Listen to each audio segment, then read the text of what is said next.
Hello students, आज जो है हम लोग जो है कैसे केमिकल इक्वेशन को बैलेंस करना है ये हम लोग को सीखना है। ठीक है, देखिए यहाँ पे एक जो है ये फॉस्फोरिक एसिड दिया हुआ है H3PO4 फॉस्फोरिक एसिड, और यहाँ पे मैग्नीशियम हाइड्रोक्साइड एक बेस है। ठीक है, और ये मैग्नीशियम फॉस्फेट जो है एक सॉल्ट यहाँ पे बना हुआ है इन दोनों के रिएक्शन से, मैग्नीशियम फॉस्फेट और वाटर का फॉर्मेशन हुआ है। तो यहाँ पे आप देखेंगे कि एसिड और बेस रिएक्ट किया है तो एक सॉल्ट और वाटर बना है, and this type of reactions are called neutralisation reaction, जिसमें एसिड और बेस रिएक्ट करके सॉल्ट और वाटर बनाते हैं। इसको क्या बोला जाता है? Neutralisation reaction. न्यूट्रलाइजेशन रिएक्शन जो होता है वो एक डबल डिस्प्लेसमेंट रिएक्शन होता है। डबल डिस्प्लेसमेंट रिएक्शन जिसमें एक्सचेंज ऑफ आयंस होता है। डबल डिस्प्लेसमेंट रिएक्शंस, दो कंपाउंड्स जो हैं अपने कैटायनिक और एनायनिक पार्ट को जो है, या कैटायन और एनायन को जो है एक्सचेंज करते हैं। और न्यूट्रलाइजेशन रिएक्शन क्या होता है? ऐसा रिएक्शन जिसमें एसिड जो है बेस के प्रभाव को काउंटर बैलेंस करता है और बेस भी एसिड के प्रभाव को खत्म करता है। एसिड और बेस रिएक्ट करके सॉल्ट और वाटर बनाते हैं। This reaction is called neutralisation reaction, और ये एक डबल डिस्प्लेसमेंट रिएक्शन होता है। डबल डिस्प्लेसमेंट इसको इसलिए कहा जाता है क्योंकि इसमें आयंस का एक्सचेंज होता है। तो ये तो हो गया बेसिक सा बात। अब जो हम लोग मेन जो इस वीडियो का जो बनाने के पीछे जो मकसद है वो ये है कि आखिर जो है इक्वेशन को कैसे बैलेंस किया जाता है। एक रामबाण तरीका जो है आपको बताया जा रहा है हर एक केमिकल रिएक्शन में, और स्पेशली जो है अप टू 10th जो है जो भी केमिकल रिएक्शन है जो कि बेसिक सा होता है, डिफिकल्ट वाला नहीं होता, फ्रैक्शनल टाइप का नहीं होता है, उस तरह का जो है reaction up to 10th class आप you can easily balance all type of reaction up to standard 10th। So let's get into the video. आइए देखते हैं। तो सबसे पहले जो है सबसे फर्स्ट स्टेप जो होता है इसका, स्टेप 1 में जो है कोफिशिएंट्स को इंसर्ट करते हैं, लेटर्स को इंसर्टिंग कोफिशिएंट्स। सबसे पहला जो स्टेप है उसमें ये करते हैं, कोफिशिएंट्स को इंसर्ट करते हैं। इसके पहले सारे कंपाउंड्स के बिफोर जो है एक एक जो है लेटर्स का हम लोग यूज करते हैं। इसमें ए यहाँ पे, यहाँ बी, सी, और यहाँ पे हम रख देते हैं डी।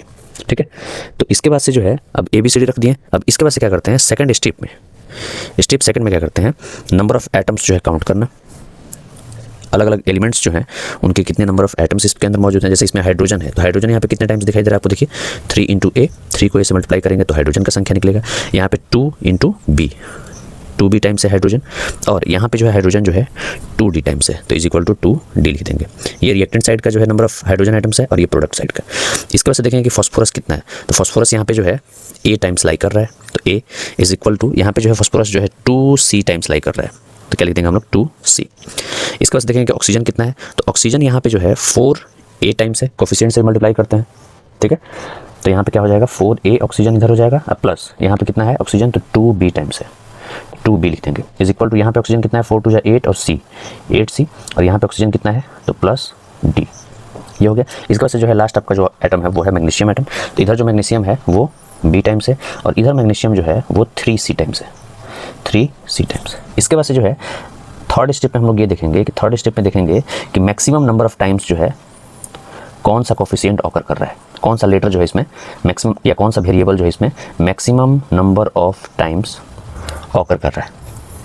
ठीक है, इसमें देखिए किसी को मान लीजिए इसमें भी जैसे आपको देखिए यहाँ पे सी दिखाई दे रहा है, यहाँ पे भी सी दिखाई दे रहा है, सब में जो है सी दिखाई दे रहा है, ए भी जो है इसमें दिखाई दे रहा है, इसमें। ठीक है, तो अब आप जो है सी को भी मान सकते हैं, सी को भी जो है 1 मान सकते हैं, या ए को भी 1 मान सकते हैं। तो यहाँ पे हम लोग जो है ए को ही जो है 1 मानते हैं।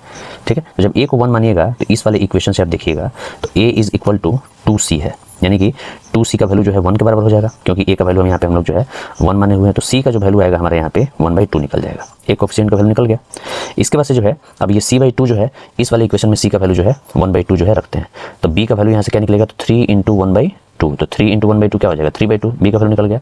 अब इसके बाद से जो है हम लोग को निकालना है d का वैल्यू, तो d का वैल्यू क्या करते हैं इस वाले इक्वेशन में रख देते हैं, क्योंकि हमारे पास a है b है। ठीक है, तो d, a और b का वैल्यू इसमें रख के और d का वैल्यू निकाल लेंगे। तो क्या दिया इक्वेशन की 2d is equal to 3 into 1 plus 2 into b का वैल्यू क्या हो जाएगा 3/2, तो क्या हो जाएगा 3 प्लस 2 से 2 कट जाएगा, तो कितना आ जाएगा 3 प्लस 3 कितना हो जाएगा 6, यानी कि 2d का वैल्यू कितना आ जाएगा 6, तो d का वैल्यू यहाँ पे कितना निकल जाएगा 6/2, यानी कि 3 हो जाएगा। तो देखिए d का वैल्यू भी निकल गया।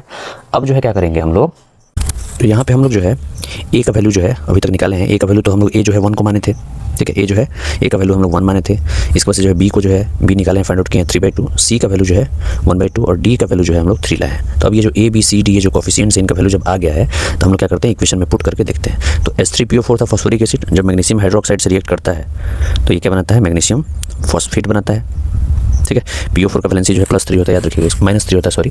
ये एक जो है फॉस्फेट आयन, पॉलीएटॉमिक आयन इसको बोलते हैं, और ये H2O जो है बनता है। तो यहाँ पे A की जगह पे हम लोग जो है 1 रख देते हैं, B की जगह पे हम लोग जो है 3/2 रख देते हैं, और C की जगह पे जो है हम लोग 1/2 रख देते हैं, और D की जगह पे जो है 3 रख देते हैं। इसके वजह से आप ध्यान से देखिएगा, तो दोनों तरफ जो है एक फ्रैक्शनल पार्ट जो है बन रहा है, और इस फ्रैक्शन के डिनोमिनेटर में जो है 2 आ रहा है दोनों तरफ। तो क्या करेंगे, पूरे इक्वेशन को 2 से मल्टीप्लाई कर देंगे। जब इसको 2 से मल्टीप्लाई कीजिएगा तो 2s3PO4 आ जाएगा, इसको 2 से मल्टीप्लाई कीजिएगा तो केवल 3 बचेगा, 2 से 2 कट जाएगा, तो 3MgOH का होल ट्वाइस आ जाएगा, और यहाँ पे 2 से जब मल्टीप्लाई कीजिएगा तो केवल जो है Mg3PO4 का होल ट्वाइस आ जाएगा, और यहाँ पे 2 से मल्टीप्लाई कीजिएगा तो 6H2O आ जाएगा। पूरा का पूरा हमारा इक्वेशन जो है ना ये बन जाएगा। तो अब जो है ये हमको बैलेंस जो है तब पता चलेगा जब हम लोग दोनों तरफ जो है हाइड्रोजन, फॉस्फोरस, ऑक्सीजन और मैग्नीशियम के संख्या को देखेंगे।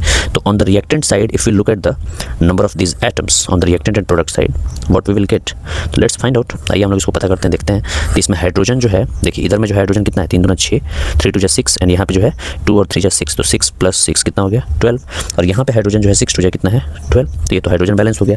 हाइड्रोजन के बाद से जो है देखेंगे कि फॉस्फोरस कितना है। फॉस्फोरस यहाँ पे जो है 2 टाइम्स है, ठीक है, और यहाँ पे फॉस्फोरस जो है कितने बार देखिए, तो 2 टाइम्स, ये भी बैलेंस हो गया। इसके बाद देखेंगे ऑक्सीजन, ऑक्सीजन यहाँ पे 4 2 8 एंड 2 3 6, तो 8 + 6 कितना हो गया, 14। और यहाँ पे ऑक्सीजन जो है 4 2 8 और ये 6 कितना हो गया, 14, ये भी बैलेंस है। Magnesium here is 3, number of atoms of magnesium 3 है, यहाँ पे मैग्नीशियम का नंबर ऑफ एटम्स कितना है, 3, तो दोनों तरफ 3 3, यानी कि सारे के सारे जो एटम्स हैं रिएक्टेंट साइड में वो प्रोडक्ट साइड के नंबर ऑफ एटम्स के क्या हैं, बराबर है। Hence our equation is balanced. तो ये जो है आपका बैलेंस जो है इक्वेशन हो गया, और वेरीफाई करके भी जो है आपको बता दिएगा। ये जो है एक बेस्ट जो है ट्रिक है, one of the best trick, तो इसको ध्यान रखिएगा। And thank you for watching, keep loving and supporting my video, and subscribe to my channel also.